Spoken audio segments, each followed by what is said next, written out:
Hi there, welcome back to our survival world. Today we celebrate 2000 days in this world, which is insane if you ask me. Never thought I would actually make it that far.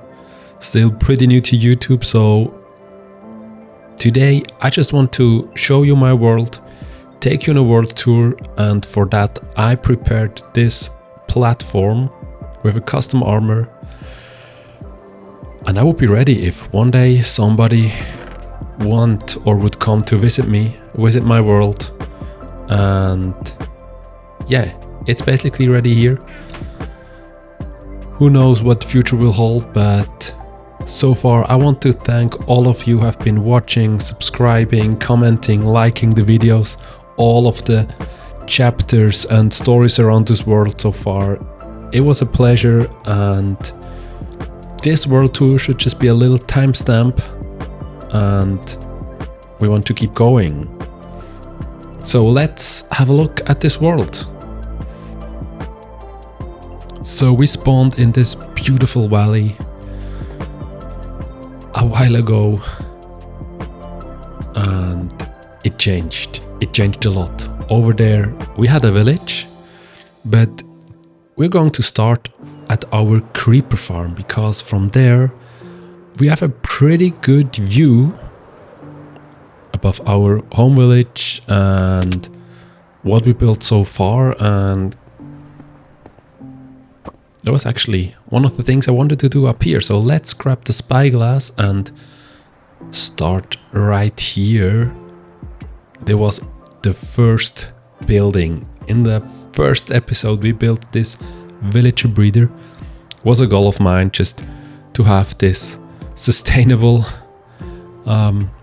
villagers coming. And since then our home village grew a little bit. We're far from done. So behind the villager breeder we have the mud farm, and there all the way in the back we have the two libraries with all the librarians and toolsmith and weaponsmith we need.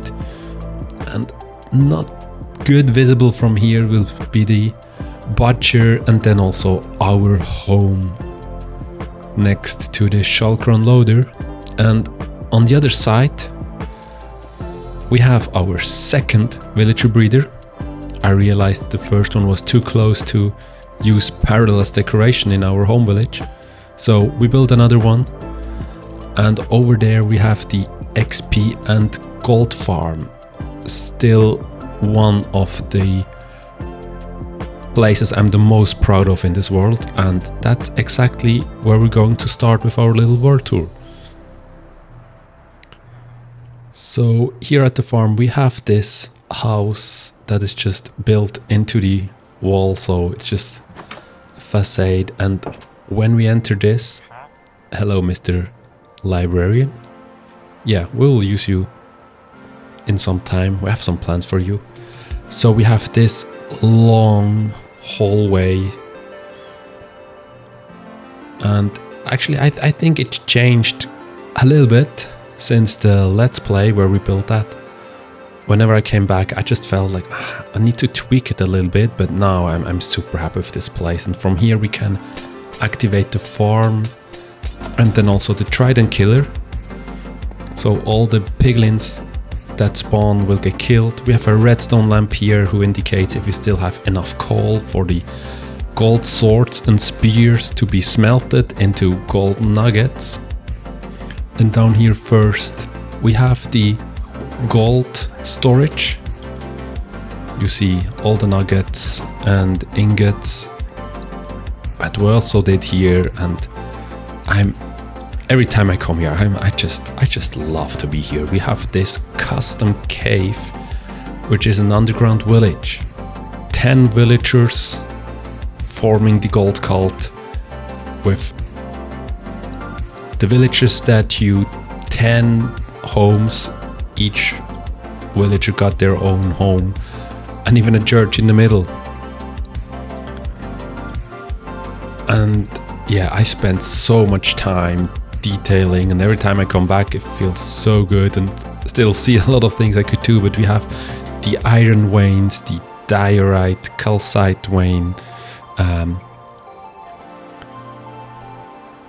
Yeah, it's... But let's go down. I want to show you a little bit around, because also when we kill the zombified piglins, they don't just drop gold, and you also see we went to different places to grab the villagers. So I think we were taiga, swamp, jungle, savanna. But down here we have the rotten flesh, and that's one of the reasons why all of the villagers down here are clerics. You can trade rotten flesh for emeralds with clerics, so it's one of the emerald supplies that we have. But yeah, as I said, it's one of the places I really love to come and just to watch, and really proud of this one.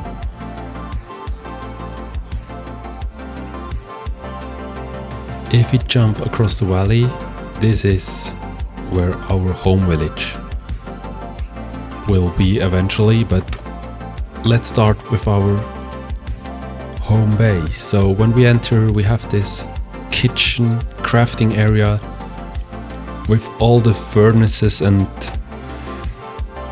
everything connected to the storage room. So when we smelt something here, it will then get transported into the storage room and sorted out. And this is also the input chest for the storage room, where I can drop everything from adventures. But before we go down to the storage room, let's head up.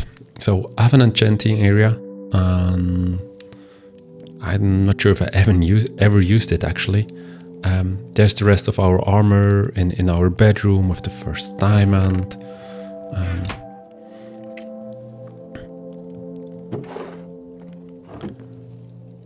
And here we have our armor tool weapon area, where we have the nether template. The dragon egg is here.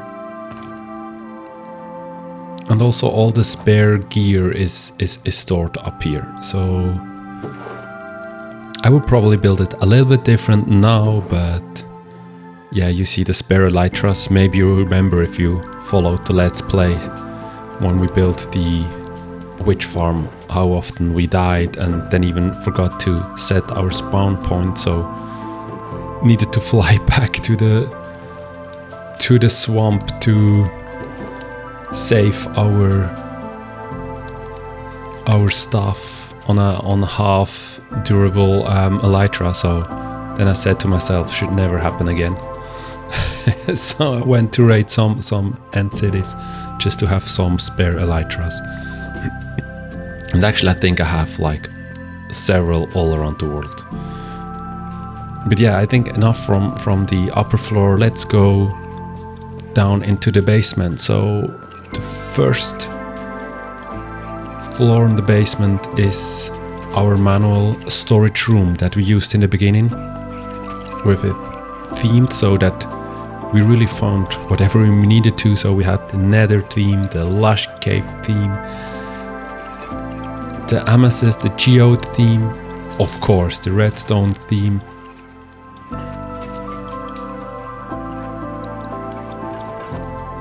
And as always, a little crafting area. Then we have the trees, saplings over here, because we needed to change one room to the end theme, because here we have all the shulkers that get transported here from the shulker unloader, the stone, and of course the ore theme. But we don't really use that anymore, but we just let it for history, because further down we have this big automatic storage room.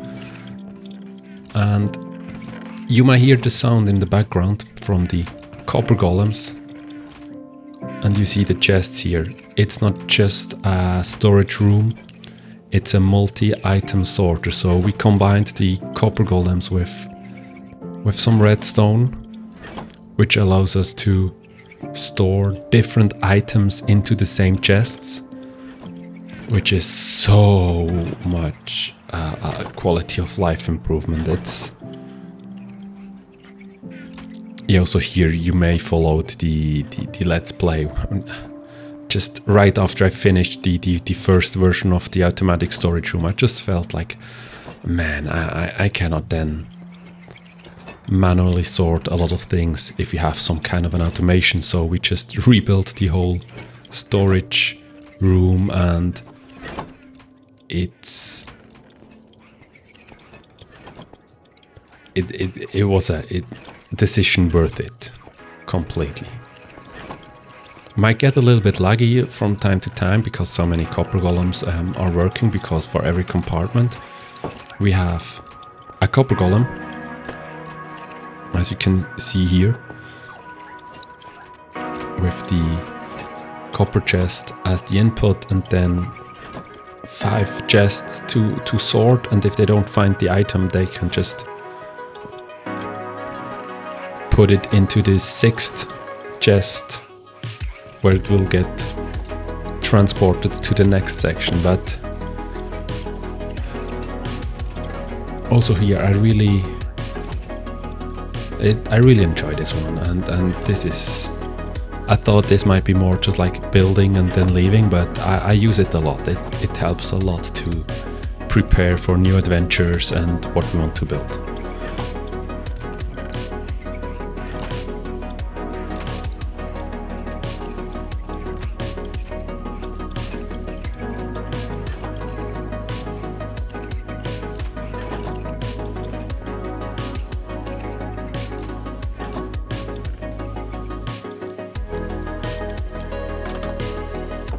So if we leave our home, we have just like a small version next to it.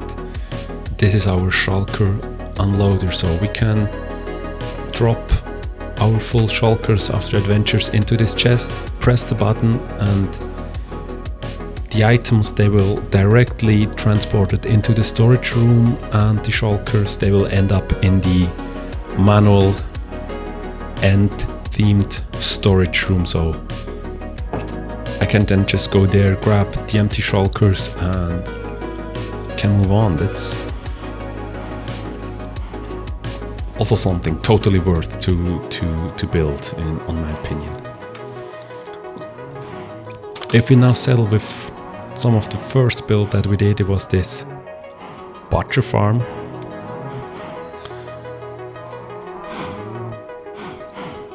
Cow farm. It's a beef and leather farm, and I think the chest is empty at the moment, so let me show you how this works. So we grab some wheat, go up the stairs here, press the bottom so the cows will start floating and jumping around on the water, and from here you can just feed them so that it will breed. Back here we actually you see the farm, there was before the different cow variations, so we just have the, let's say, the OG, or at least cows in the farm, but next to it in the pen we have some more. And you see then the little cows, they will drop, and now actually I use snow, like powdered snow, to kill the cows. Had lava at first, but at one point the build started to burn down, so I changed it to powdered snow, so they will just freeze to death. It takes a little bit longer, but it's totally fine. And then once they're killed, can flick the lever again, and all of the leather and raw beef is here, and you can even get some little XP from the cows. So this is the build for the Butcher's Guild, as I called the people in there, and that's also one thing that you will see a lot around the world, of having this custom cliffs is not the right one, but yeah, just try to really do everything. And here we have our first library slash armorer or toolsmith build. You may have seen we also have a sugarcane farm. It's not the only one, but down here we have the armor when we can trade for armor, and up here we have the librarians. These here in this building, they're all for the armor, right? So for example, we have some spare prod books over here, but usually I don't really trade for spare. Just when I need them I come back. And yeah, but as I said, sugarcane farm's not the only one that we built, and it's getting night, so let's have a little rest. We are actually at 3 sugarcane farms all over the world, and little spoiler, we will build another one, but for the first time we will do an automatic paper farm. And also I love to have all these little lava, dripstone lava farms all around the world, just to have easier access to lava whenever used to smelt something. And in the other build, in the other library, also here we have the toolsmith and the weaponsmith down here, who will provide us with diamond tools and weapons. And if we go up again, we have the same. It's more or less exactly the same logic. This one's a little bit bigger. We have the librarians with all the enchants needed, like silk touch, mending, and so on. As you can see, that was actually the first villager breeder, pretty much used for that, to having all these villagers into the builds and working for me.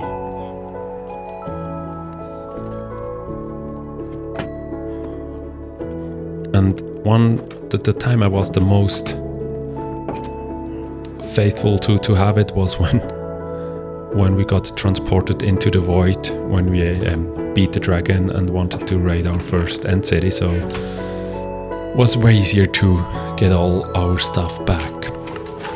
Another farm that I always think it's just something that you should build, is this mud farm.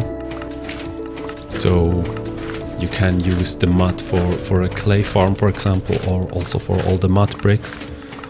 And this is just a nice, easy one. So you can just stand here and put all the dirt, or place all the dirt, and it will automatically get into mud. If we leave our home village, we will come across our mining outpost, where if we enter, for example, we see our iron farm.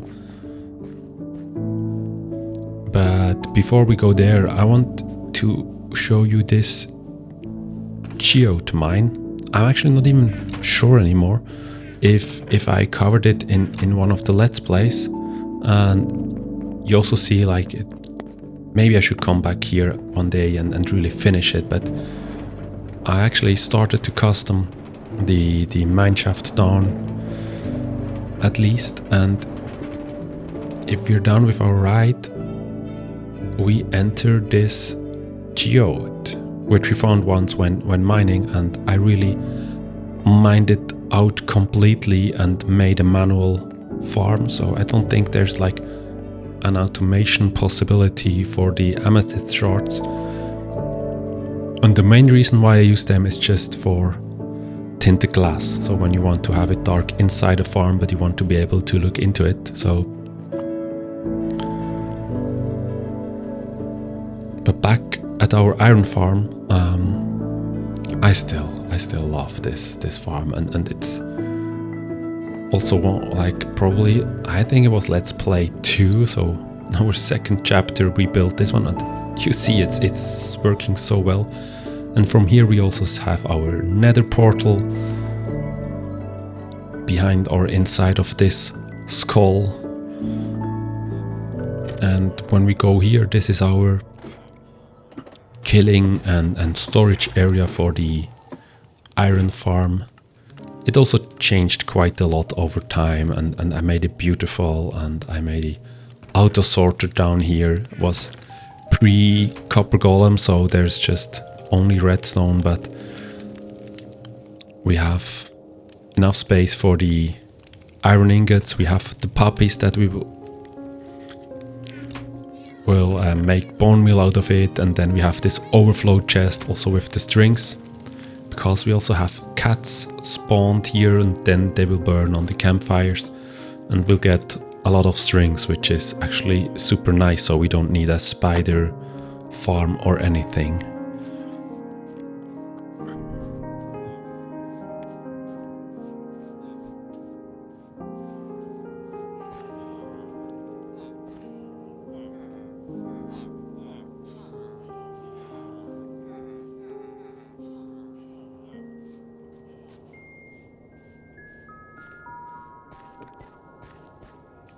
And back here we have this little shelter with a map of the whole mining outpost. So you see this one is the iron farm, there's the mining outpost, the skull with the nether portal, and over there we have the manual tree farm, and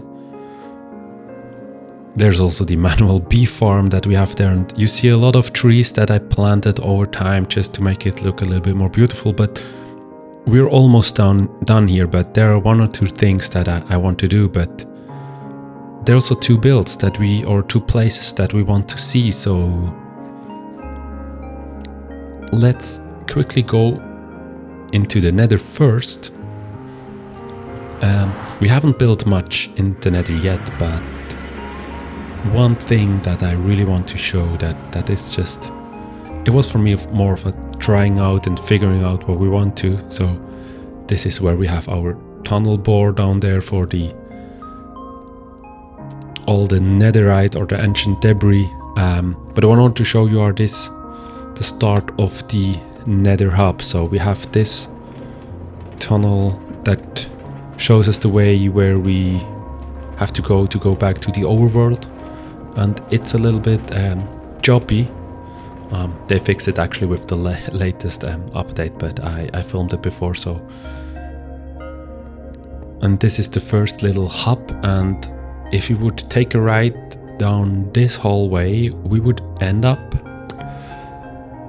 at the nether portal that is transporting us to the stronghold. So that's also why we used a lot of end stones and kept it that way, that you realize, like, if you want to go to the end, this is the hub that you need to take. And we will then one day also make one to the bastion and also one to the nether fortress. And the iron farm is just working. So let's head over to the castle that we built here, that is just our home of our mining operation. But before we go down into the mines, let's go back here, and we have a automatic bamboo farm integrated into this castle. So mostly for scaffolding. We had an enderman here. That's also why I love the fact that we have strings in the iron farm and then the bamboo farm here. And this is the minecart unloader for all the stuff that we mined down into mines, which will get automatically unloaded. Up here we have a little second shelter with 2 dogs. No names. At least not yet. I didn't even remember I had them.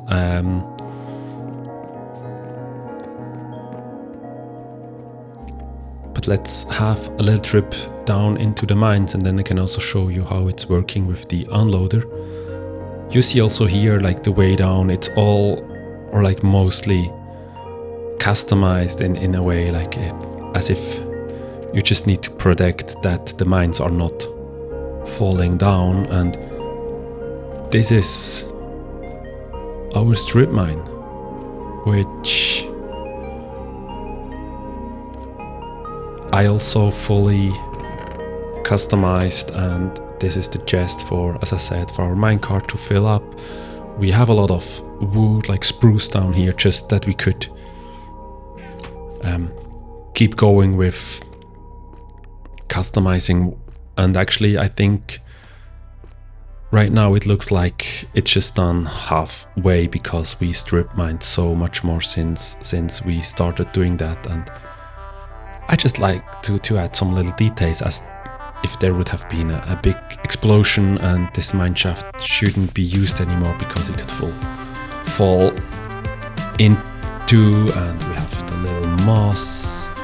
And you see, like, the further we go, the less details are here, just because whenever I came down here, it was more for like whenever I needed tuff or yeah, some diamonds, or on the beginning also redstone. And there's also one thing that I should update and finish a little bit more, so it will look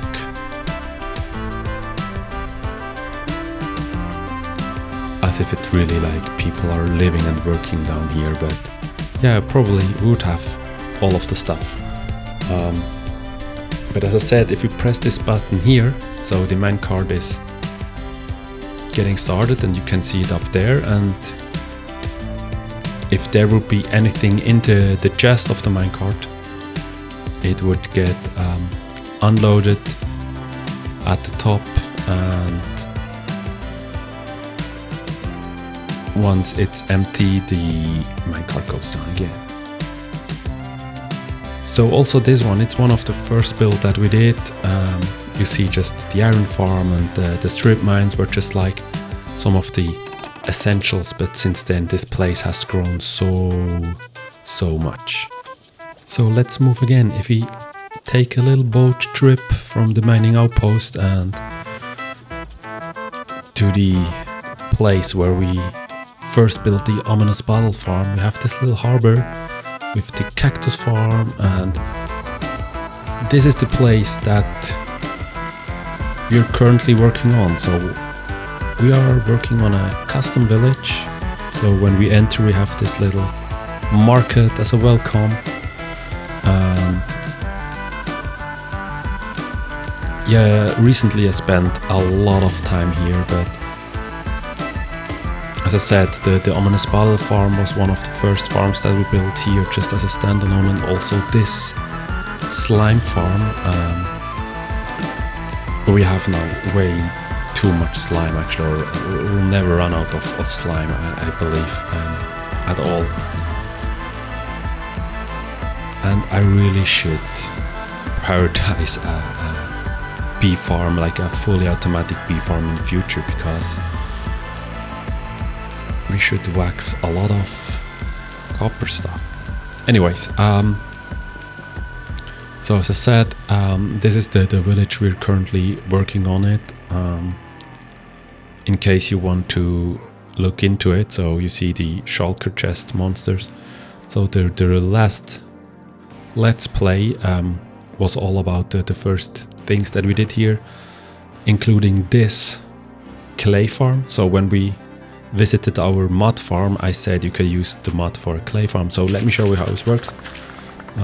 Let's first take all of the clay here, and you see it's just several stacks of clay that you could just get from one, and it's one of the easiest farms. So you just need some dripstone and mud, and then you can just place the mud here, and you see already like the first clay that we already have to mine again if we would want to. And it's actually clay, it's actually super nice, even especially when you need pots or something to decorate, and we already have two.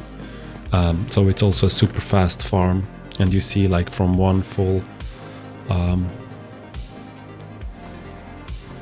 just from once we have like a little bit more than 2 stacks. So it's I think I have a fortune shovel, but still it is super fast, so you don't need that much. It's more of like we need to have the mud supply. And the first build that we did here, were all like themed around the tree farm. Tree farms are not that easy to build, especially not automatic or semi-automatic tree farms in Bedrock, so we built a huge one here, and then we have all the several builds for the Fletchers around. So you see, when we have tree farm, we also have a supply of sticks, and we want to use that to trade for emeralds as well. So we have, what is it, 2, 4, 6 different builds with, I think, 8 total villagers. And of course they're all taiga villagers, because they're like basically the experts of wood, right, according to Minecraft. So all the Fletchers are taiga villagers that we have here. And this really was the start of that we built for this village. But there's, maybe I overplanned it a little bit and made it a little bit too big, but now we're sticking with it and trying to finish it. So you see the wall for the village going all around. So at one point I really want to let the villagers out and really have a living village. But let me show you quickly the tree farm. So if you go in here, you see there's a lot of redstone and slime, sticky pistons, and we can, when we activate the farm, we can just place the sapling here, and then with the bone meal it will grow, and then once it grew, taken off to the side by the sticky pistons, and on the other side we can then harvest it. And that's also pretty cool. With this farm you can also then strip the wood pretty easy before you chop it down. So also something that you cannot do in Bedrock, with like use left right hand to strip wood, but it's actually a quite nice workaround. And you have this big cube, then it's just some minutes at the farm and then you have enough wood. But for this farm we need bone meal, and we were so lucky that we found this skeleton spawner just basically right at the surface. So with this lever here we can control the farm.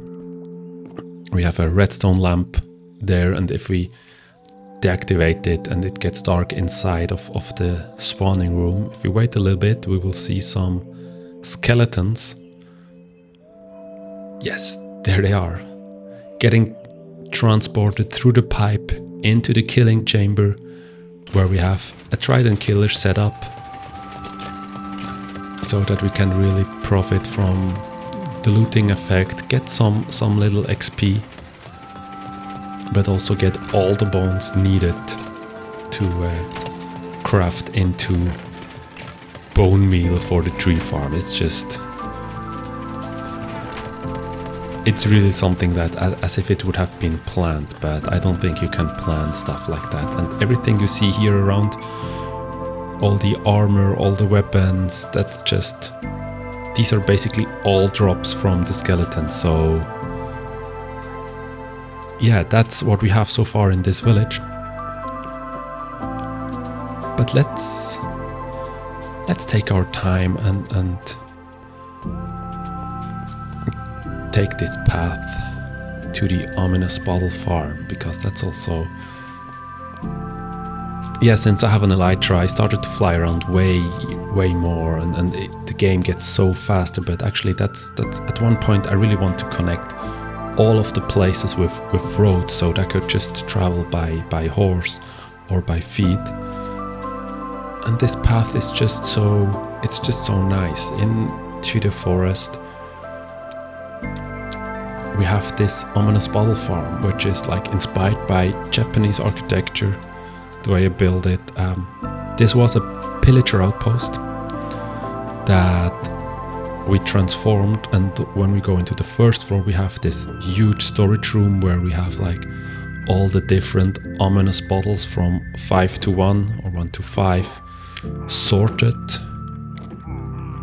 We have the arrows and the crossbows, they will get destroyed in lava. But here with this lever, you hear it in the background, we activate the farm and we kill all the pillagers and they will give us all the drops. And for this one we were so lucky that this pillager outpost has 4 spawn points, which means we just have 4 times the rates. It was super easy to get all the ominous bottle farms, and little spoiler, we will use them in future for a raid farm, of course. But also this raid farm is way harder to build in Bedrock than in Java, so this will become a mega build, so it will be something that I have planned for the future.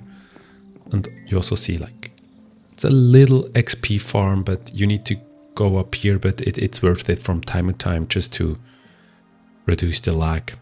Oh, picked up that one already.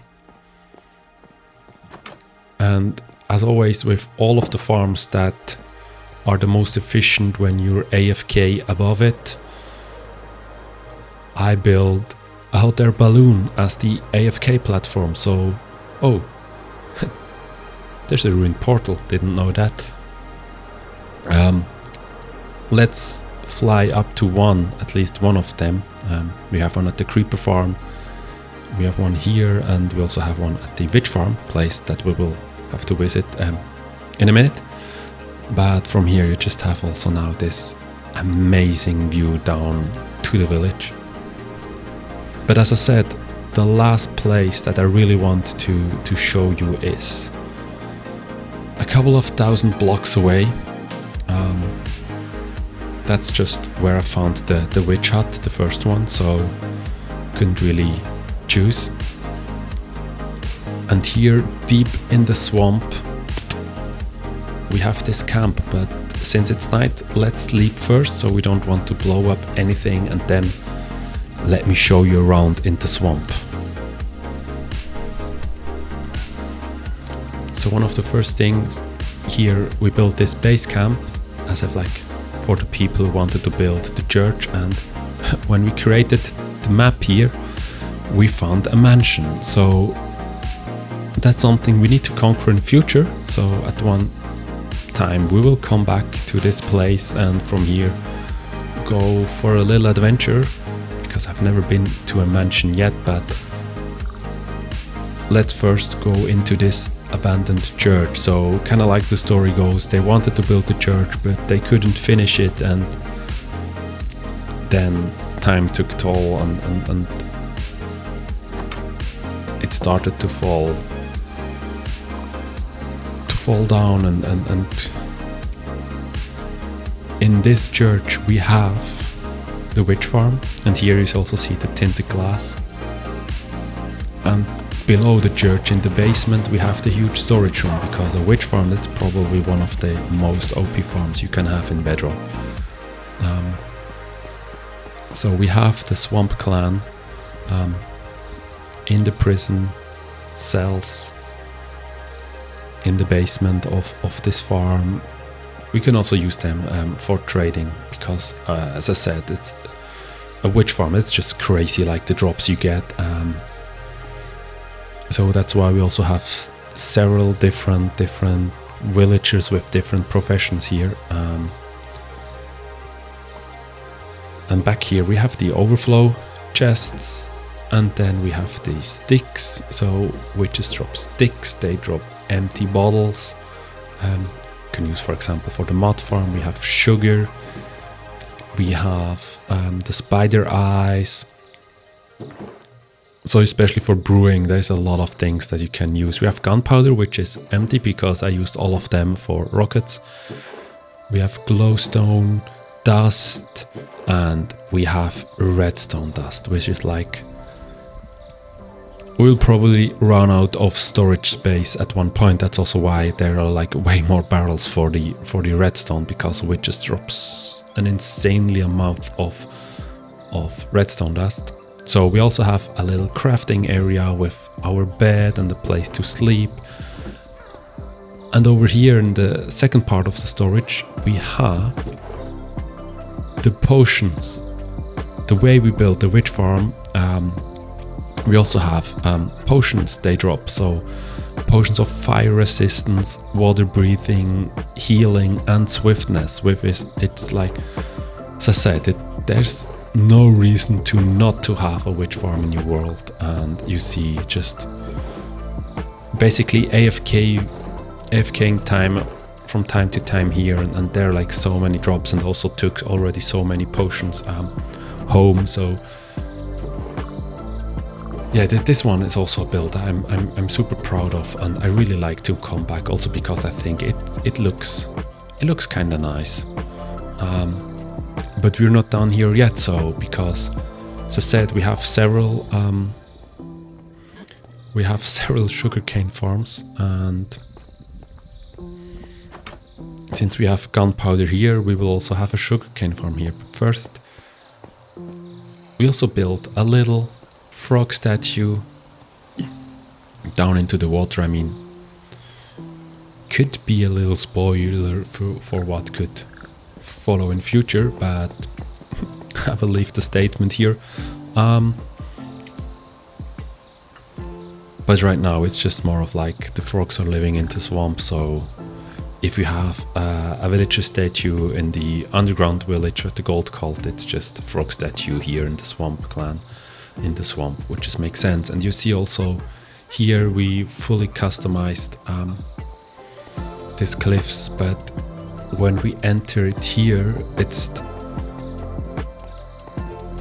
one also of the place I'm super happy because I just used glow lichen to light it up, and we have a little dungeon down here with 2 more villagers in some cells present,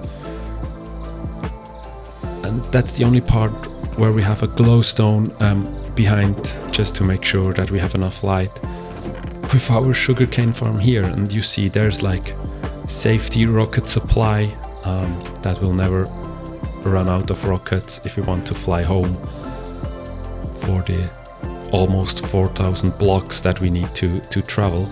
But we could also trade the paper for emeralds with them. Yeah, also this place, I really love it. It's took quite a while, but I think it turned out so well, and this is like its own story that we can tell in the swamp. And so we are back at spawn. There would have been some more places that we could have looked into it more detailed, or I could have taken more time. Maybe I should have, but anyways, the video would just have been way longer. As I said in the beginning, I'm still pretty new to YouTube, so I just started a little bit more than 6 months ago, so still I appreciate every comment, every view, every like that I got so far, and I really loved this journey. And as I said, maybe one day there will be somebody come and visit my world and we could do the world tour together.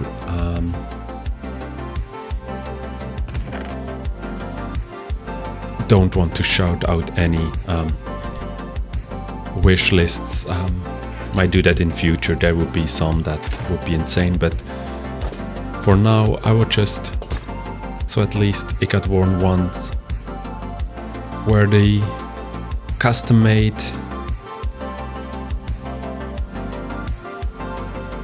armor for this 2000 days video. And I really want to thank all of you, and yeah, let me know in the comments what you think of this world, what you think of the places, what you like the most, or what ideas you would have for future places. I really love it so far, and I don't plan to stop, not for as long I have this much fun, and still a lot of things to do. So first one will be finishing the lumberjack village that we started, but there are so many more ideas also with the valley. And yeah, it might be harder for me to prioritize what we want to do. And while we enjoy this